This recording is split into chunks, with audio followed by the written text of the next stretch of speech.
আমাদের কাজ কি তাহলে? এই কাজটা আল্লাহ পাক আবার ব্যাখ্যা করেছেন সূরা সদের মধ্যে। কোন সূরায়?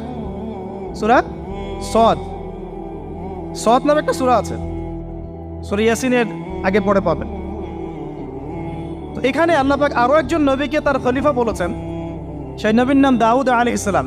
কি নাম? আর দাউদ আলাইহিস সালাম কিন্তু এই জেরুজালেম থেকে, যেখানে এখন ওই জায়নিস্টরা বোম্বিং করে আর কি, নিরীহ মুসলিমদেরকে হত্যা করে বিগত 70 বছর থেকে, ওই জেরুজালেম থেকে কিন্তু দাউদ আলাইহিস সালাম বিশ্ব শাসন করেছিলেন। তার পরবর্তীতে তার সন্তান সুলাইমান আলাইহিস সালামও কিন্তু ওখান থেকেই বিশ্ব শাসন করেছিলেন। আর এখনকার বনু ইসরাইল দাবিদার এই জায়নিস্টরা, তারাও কিন্তু ওই ফিকিরই করছে, ওখান থেকে তারা বিশ্ব শাসন করতে চায় এবং তারা মনে করে তাদের একজন মাসিহ আসবে, সেই মাসিহ আসলে তারা বিশ্ব শাসন করবে।